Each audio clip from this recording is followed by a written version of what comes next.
The Solomon Islands, a place of haunting beauty and treacherous terrain, were our battleground in those early days of World War I. I remember the first time I set foot on Guadalcanal, the largest of these islands, and how the thick, humid air clung to my skin like a shroud. The jungle stretched out before us, an impenetrable wall of green, teeming with life, and perhaps with death as well.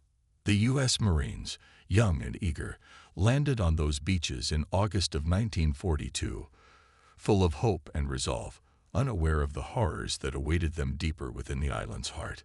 It was more than just the Japanese we were fighting. Something else, something older and more terrifying, lurked in those shadows. The war had reached a critical point, and Guadalcanal was key to controlling the Pacific. The Japanese had dug in, fortifying their positions within the jungle, and we were tasked with dislodging them. But almost immediately, strange stories began to circulate among the men. It started as a whisper. Some of the Japanese soldiers were going missing, not in combat but during the night, snatched away from their foxholes without a sound. Their bodies, or what remained of them, were found the next day, mutilated beyond recognition. The wounds were not consistent with any known weapon.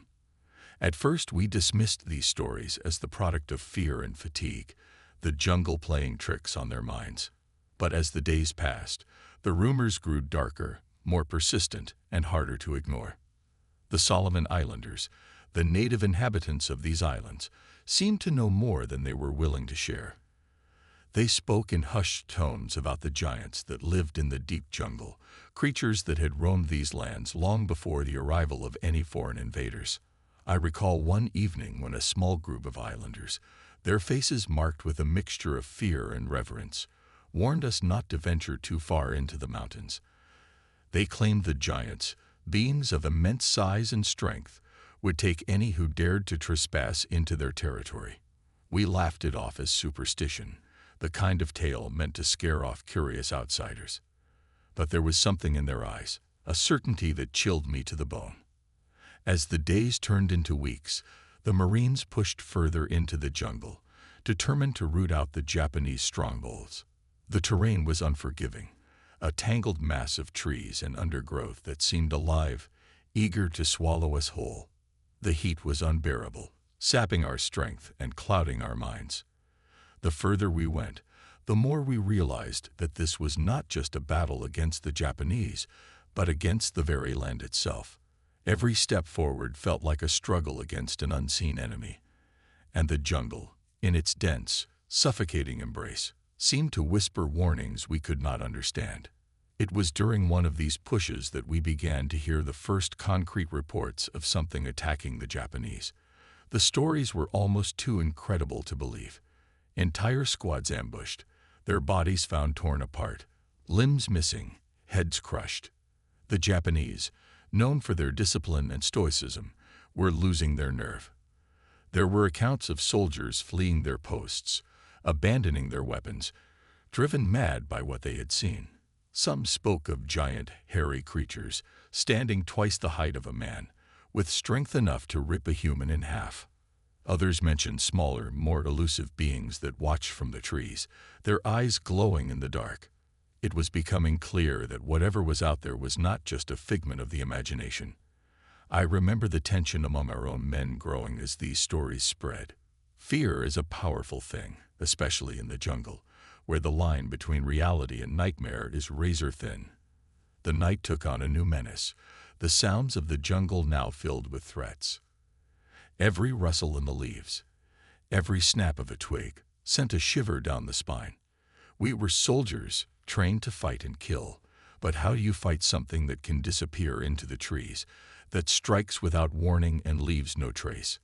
The jungle became a living thing, a predator in its own right, and we were its prey. Despite the fear, the mission continued. Orders were orders, and we had a job to do. But with every step deeper into the jungle, I couldn't shake the feeling that we were being watched, stalked by something far more dangerous than the Japanese. It wasn't just the islanders who believed in these giants. Whispers began to circulate among our own ranks. Some of the Marines started carrying extra knives, or makeshift weapons carved from the jungle's own wood, as if these would protect them from whatever haunted those trees. Others began to pray more often, their voices trembling as they whispered to a god they hoped was still listening. The environment itself seemed to conspire against us. The heat was relentless, turning the days into a waking nightmare. The rain, when it came, offered no relief, only making the ground treacherous and the air even more suffocating. The jungle closed in around us, the trees growing thicker, the paths more treacherous. Every step was a battle, not just against the enemy, but against the land itself. The mountains loomed ahead, shrouded in mist, as if hiding secrets too terrible to reveal. The deeper we went, the stronger the sense of dread became, as if we were crossing into a place where man was never meant to go.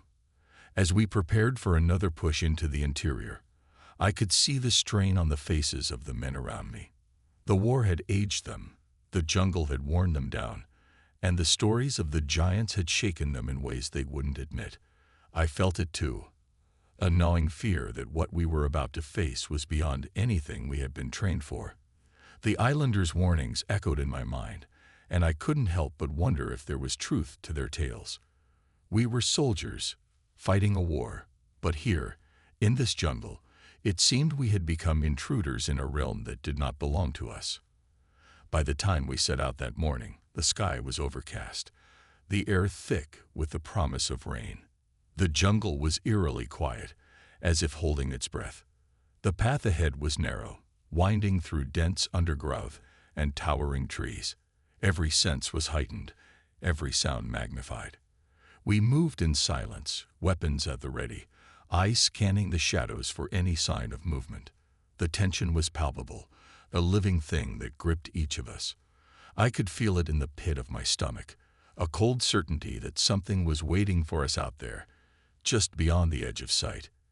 And so we marched on, deeper into the unknown, into a jungle that seemed to pulse with ancient life, carrying with us the weight of history and the fear of what we might find. The war had brought us here, but something else, something older and more terrifying, was keeping us here. The gathering storm of fear and uncertainty was building, and we were walking straight into its heart, unaware of the full extent of the horrors that lay ahead. It was on one of those sweltering, sleepless nights that the first real encounter with the giants occurred. I still remember the screams that tore through the jungle, slicing through the humid air like a knife. We were camped along a narrow ridge, trying to catch what little rest we could before the next day's advance. The night was eerily silent, save for the occasional rustle of leaves or the distant call of some nocturnal creature. Then, without warning, the silence was shattered by the most terrifying sound I had ever heard, a guttural roar, unlike anything a man could produce, followed by the unmistakable sound of flesh being torn apart. Panic spread through the camp like wildfire. Men scrambled for their weapons, their eyes wide with fear, scanning the darkness for whatever had made that sound. But the jungle had swallowed it whole, leaving us with only the echoes of those horrific screams. The few who had ventured towards the source of the noise returned pale and shaken, their faces telling the story their words could not. What they described was almost too terrible to believe.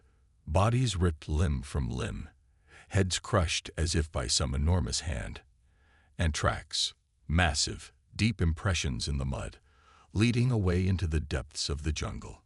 Whatever had done this was not human, and it was still out there, watching us. The news spread quickly among the ranks, and with it, the fear that had been festering in the shadows came into full view. The Japanese, already demoralized by their losses, now seemed on the brink of collapse. Reports came in of entire squads abandoning their posts, fleeing into the jungle in the dead of night, driven mad by the terror of what they had witnessed. Those who stayed behind were no better, their nerves frayed to the breaking point, jumping at every sound, every shadow. The giants were no longer just a rumor. They were real, and they were hunting us. But what could we do? We were soldiers, trained to fight other men, not creatures from nightmare. Our weapons felt useless against something so powerful, so primal. The fear was palpable, a living thing that seemed to cling to our skin, seeping into our bones. The nights became a torturous ordeal, every rustle of the leaves, every distant cry of an animal sending waves of dread through the camp. Sleep was impossible, and when exhaustion finally did claim us, it brought no comfort, only nightmares of being torn apart by monstrous hands. It was during this time that I began to understand the depth of the Solomon Islanders' fear. Samuel Tavita, a local elder, had been reluctant to speak of the giants at first, but as the stories of the attacks grew, he finally opened up. His voice was low and steady, but there was an unmistakable undercurrent of fear in his words. He spoke of the giants as ancient beings, older than the trees, older even than the islands themselves. They were the true rulers of this land, he said, and we were trespassers in their domain. The islanders had always respected the giants, keeping their distance, offering them gifts to ensure peace. But now, with the war bringing destruction to their home, the giants had been awakened, and they were angry. Samuel's stories painted a picture of a world far older and stranger than I had ever imagined. The giants, he explained, were not just mindless beasts, but beings of immense power and intelligence. They had lived alongside the islanders for centuries, sometimes as protectors, other times as predators. There were even tales of the giants helping the islanders during times of war, their immense strength turning the tide of battles. But these were not benevolent creatures. They were wild, untamable forces of nature, and those who crossed them did not live to tell the tale. The more I learned, the more I realized that we had walked into something far beyond our understanding. The war between the U.S. and Japanese forces seemed almost insignificant in comparison to the ancient conflict that had been reignited on these islands. The giants were not fighting for land or power. They were fighting to reclaim their home, to rid it of the invaders who had brought death and destruction to their sacred ground. And we, unknowingly, had become part of that struggle. As the days dragged on, the attacks became more frequent, more brutal. The Japanese forces were in full retreat, their morale shattered, their ranks decimated. The giants seemed to strike at will, appearing out of the jungle without warning, killing with a savagery that left no survivors. The few who escaped described the creatures in horrified whispers, enormous, hairy beings with eyes that glowed in the dark, their roars shaking the very ground beneath their feet. It was as if the jungle itself had come alive, and we were merely intruders in a place where we did not belong. In the midst of this chaos, a new figure arrived on the island, Ethan Caldwell, a field archaeologist who had heard the stories and come to investigate. I met him in the aftermath of one particularly gruesome attack, his curiosity undimmed by the horror around him. Caldwell was different from the rest of us. Where we saw only terror and death, he saw a mystery to be solved, an ancient puzzle to be unraveled. He spoke with the islanders, delved into their histories, and began to piece together the fragments of a story that spanned millennia. Through him, I began to see the giants not just as monsters, but as the remnants of a forgotten age, a link to a past that had long been buried beneath the jungle's green canopy. But even Caldwell's fascination could not diminish the danger we faced. The giants were real, and they were coming for us. The jungle had become a battlefield, not just between the U.S. and Japanese forces, but between the past and the present, between man and the ancient powers that still ruled this land. We were fighting a war on two fronts, and it was clear that the giants would not stop until we were driven from their home, or until none of us were left alive. As the chapter of our campaign on Guadalcanal drew to a close, I knew that the worst was yet to come. The giants had awakened, and their wrath was terrible to behold. We had stepped into a world that was not our own, a world where the rules of civilization did not apply. The Solomon Islanders had tried to warn us, but we had not listened. Now, as the night descended once more, I could only pray that we would live to see the dawn. The jungle was quiet again, but I knew it was only a matter of time before the giants struck once more. And when they did, I feared that no one would be left to tell the tale. The deeper we ventured into the unexplored regions of the Solomon Islands, the more the jungle seemed to close in around us, as if it were trying to swallow us whole. Every step took us further away from the relative safety of the coast and deeper into a world that felt ancient and untouched by time. It was as though we were crossing into a realm where the very laws of nature had been suspended, and the boundary between the living and the dead was perilously thin.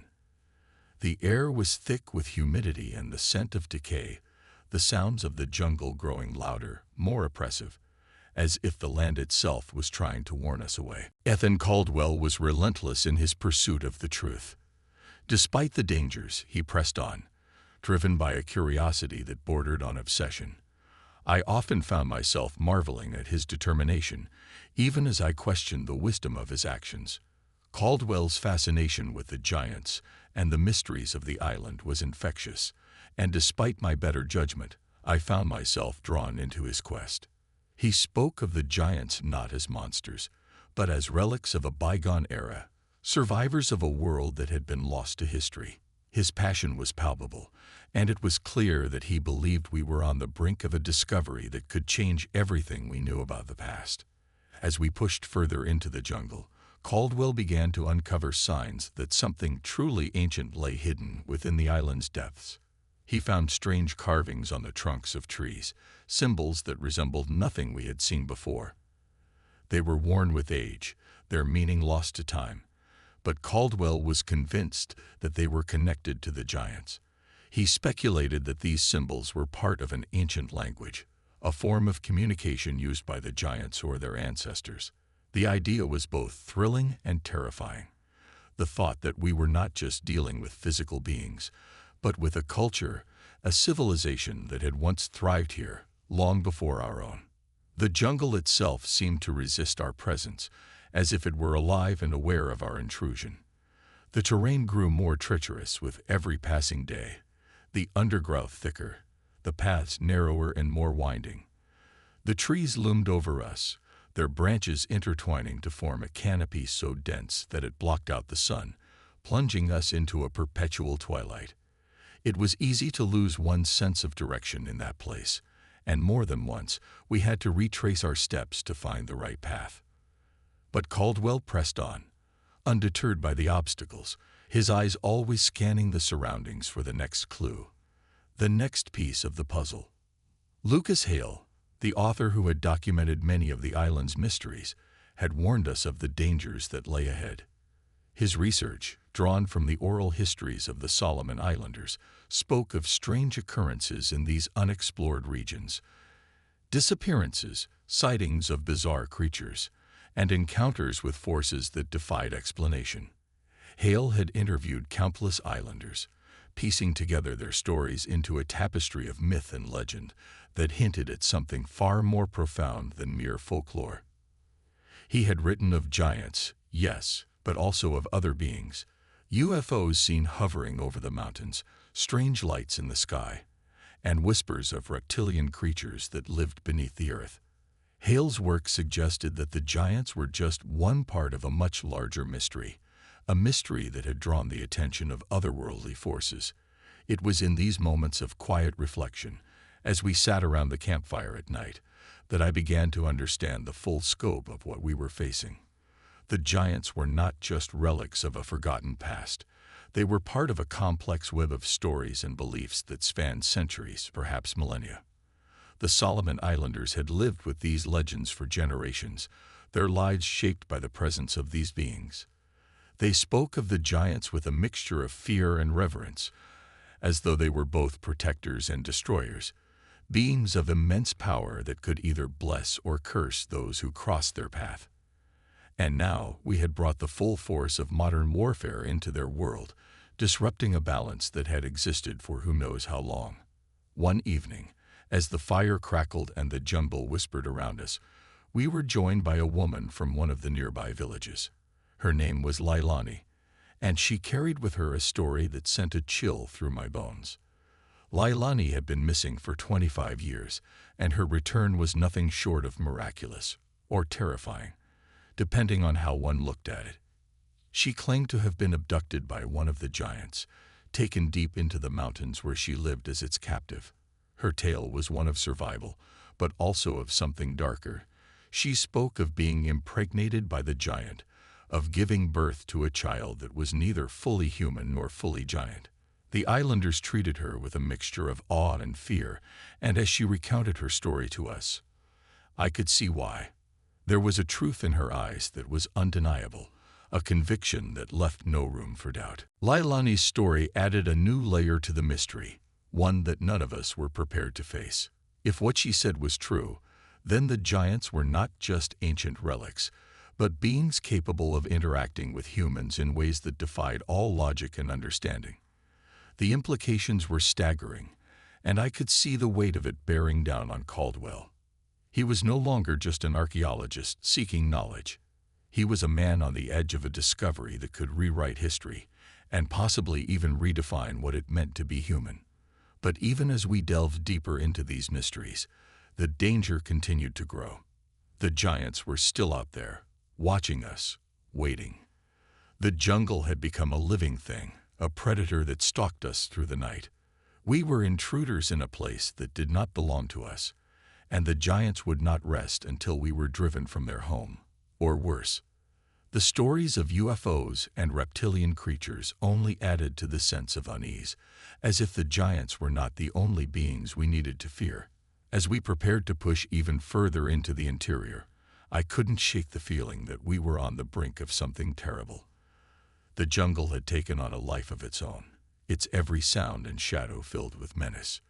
Leilani's story hung over us like a dark cloud, a reminder that the giants were not just legends, but real, living beings with their own desires and intentions. We were no longer just soldiers or researchers. We were part of a much larger story, one that had been playing out for centuries, and we were about to step into its darkest chapter yet. The night before we set out again, I found myself staring into the fire, lost in thought. The jungle was quiet, too quiet, and I could feel the weight of what was to come pressing down on me. The giants had awakened, and there would be no turning back. We had crossed into a world where the past and present collided, where myth and reality intertwined, and now, all that remained was to see how the story would end. The night was thick with the kind of silence that presses down on your chest, making it hard to breathe. We had spent the last few days pushing deeper into the jungle, tracking the remnants of the Japanese forces who had fled in terror from the giants. But it wasn't just the Japanese we were following. There was something else out there, something that had turned this entire campaign into a waking nightmare.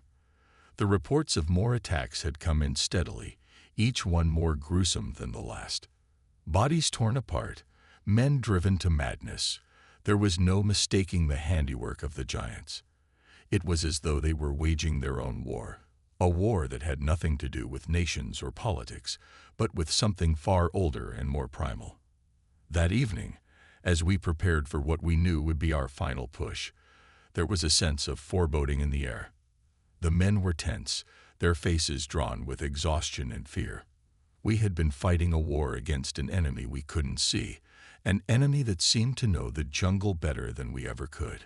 The giants were always one step ahead, striking from the shadows, disappearing before we could even comprehend what had happened. The jungle itself seemed to conspire against us, the paths twisting and turning, leading us in circles. It was as if the land was alive, trying to protect its ancient inhabitants from the invaders who had come to destroy it. As the sun dipped below the horizon, plunging the jungle into darkness, we set out once more. The path ahead was narrow, barely visible in the fading light, but we had no choice but to press on. There was no turning back now. The trees loomed over us, their branches intertwining to form a dense canopy that blocked out the moonlight. The only sounds were the rustle of leaves underfoot and the occasional distant cry of some unseen creature. Every step felt like it could be our last, the tension building with each passing moment. The giants were out there, somewhere in the darkness, and we knew they were watching us. It wasn't long before the first attack came. It happened so suddenly that there was barely time to react. One moment we were marching in silence, and the next, the jungle erupted into chaos. The ground shook as the giants charged, their massive forms crashing through the trees with terrifying speed. I remember the roar, deep and guttural, the sound of a predator claiming its territory. The men scattered, firing blindly into the darkness, but it was no use. The giants were upon us before we could even comprehend what was happening.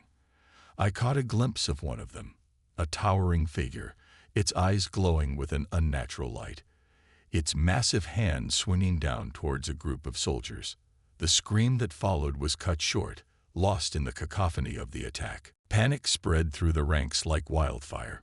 Men stumbled over each other in their desperation to escape, their fear overriding any sense of order or discipline. The jungle, once an ally in our fight against the Japanese, had become a death trap.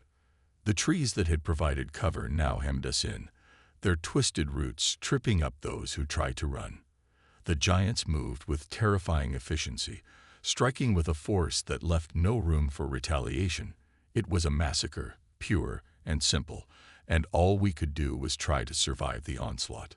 In the midst of the chaos, I found myself separated from the others, my heart pounding in my chest as I stumbled through the undergrowth. The sounds of battle faded behind me, replaced by the oppressive silence of the jungle. I knew I couldn't stop moving, not with the giants still out there, but every step felt like it was leading me further into the unknown. The darkness was absolute, and without any landmarks to guide me, I was completely lost. I could hear my own breathing, ragged and uneven, as I fought to keep my panic at bay. Somewhere, in the back of my mind, I remembered Caldwell's warnings about the deeper jungle, about the places even the islanders refused to go. It was in these moments that I began to realize just how dire our situation had become. I don't know how long I wandered through that darkness, but eventually I stumbled upon something that stopped me in my tracks. It was a clearing, the trees suddenly pulling back to reveal a large open space. The ground was uneven, littered with stones and broken branches, but what caught my attention were the structures that rose up in the center of the clearing. They were ancient, made of stone, and covered in thick layers of moss, their edges worn smooth by time. Caldwell had spoken of ruins like these, remnants of a civilization that had existed long before the islanders, long before any of us. As I approached, I could see the carvings that adorned the stones, symbols that matched those Caldwell had shown us earlier. This was what we had been searching for, the key to understanding the giants and their place in this world. But before I could fully comprehend what I was seeing, the ground began to tremble. It was faint at first, barely noticeable, but it quickly grew into a full-blown earthquake. The stones around me shifted, some toppling over with a loud crash. I tried to steady myself, but the force of the tremor was too great. I was thrown to the ground, the impact knocking the breath out of me. As I struggled to get back on my feet, I realized that the shaking wasn't coming from the earth. It was coming from the giants. They were coming, and there was no escape. In the end, it was not the giants themselves that delivered the final blow, but the realization that we had never stood a chance. The ruins, the carvings, the symbols, they all pointed to a truth that was too vast, too ancient for us to fully grasp. The giants were not just creatures of myth. They were the guardians of this land, protectors of a world that had existed long before ours. We had come here as invaders, bringing with us the destruction of war, and in doing so, we had awakened forces that were beyond our control.